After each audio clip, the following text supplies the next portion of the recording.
A lot of people ask, what is teaching excellence? In the time where we have social media, we have smartphones and everything else. Let me first tell you what it is not.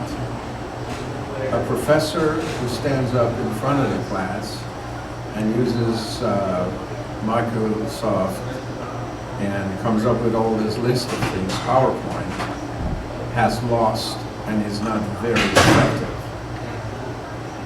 Now, to understand excellence, we're going to explain some other things. All right, one of the biggest things that kills a lecture or makes learning not so good is just the attention span of the student, okay?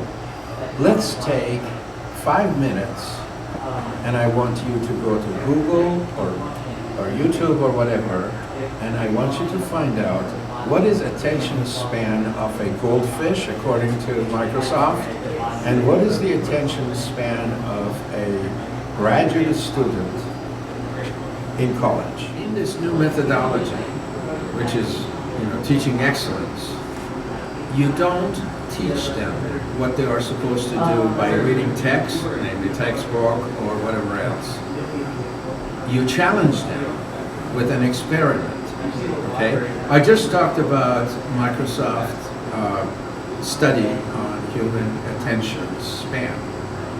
So what I'll do is I'll get the class to do an experiment just on that and discover, namely, that's why this is called discovery method, what attention span is all about. Okay, group? So we divide from this half, one team, that half another team. Please study your Google or YouTube or whatever, and then come back and tell me what you found in terms of attention span. How long is it? 10 minutes, 20 minutes, 30 minutes, 5 minutes, 10 seconds, 2 seconds? Let me know, okay? Let's go. We talked about the goldfish attention span, okay? And this team, which is half of the group, is actually studying that. Why don't you tell me what you found as a team for a goldfish attention span? For the goldfish is 9 seconds, but according to a new study from Microsoft, people now generally lose their concentration after 8 seconds. And they're saying that it's due to the digital lifestyle of the brain. Fantastic, fantastic. Or the class into two teams, and they both looked at the attention span of a goldfish. We got the first team, now let's ask the second team, what was their finding about the span? Let's see. Not long. According to a study by Microsoft Corporation, human attention span has supposedly dropped from 12 seconds? That's not what we're looking for. Ah, here it is, 8 seconds. Ladies and gentlemen, you're telling me 12 seconds is a total attention span of a goldfish? And some studies are showing that that's really the attention span of an adult. Is that what you found? Actually, the actual attention span has fallen from 8 seconds. All right, 8 seconds. As you can see, 8 or 10 or 12 seconds is very low. A lot of studies show that when a human being looks at the website, they spend a fraction of a second to decide if they want to continue staying with that website or not. And then we are talking about bounce rate, which they don't like. Also, about 80 to 90% of very effective YouTube videos are less than how many minutes? You guys get 3. 3. Yeah. 2.5 might be too short. 3.5 might be a little bit too, but 3 is really the, and then a 9-minute or 10-minute, unless you're really determined to watch that video, you really won't watch it, okay? So, in teaching excellence, and in terms of learning deeply and learning excellence, you have to constantly be aware of the attention span. You don't have that attention any more than 10 or 12 seconds. And so what you have to do is you have to engage in the class. What I have come up with is the Rasband 80% rule.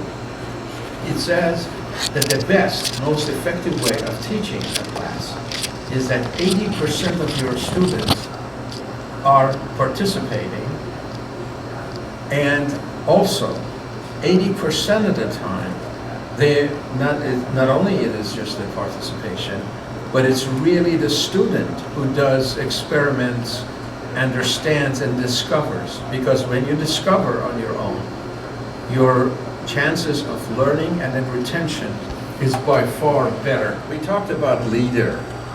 What are the qualities that we like to see in a leader? Who wants to answer that question? Go ahead. The main difference between leaders and managers is that leaders have people follow them, while managers have people who work for them. A successful business owner needs to both a strong leader and manager to get their team on board to follow them towards their vision of success. Fantastic. Who wants to build on that with those 3 or 4 distinct criteria that we talked about? Go ahead, Jim. One of the things that a manager and a leader is differentiated at is when the leader brings about change and transformation into the group. While change talks about an alteration of what already is happening, transformation changes the DNA of the team members. It actually talks about the action that you do today will make a difference in the future. As you can see, 80% of the people in the group are participating 80% of the time. And also, they're not learning from some PowerPoint discussion.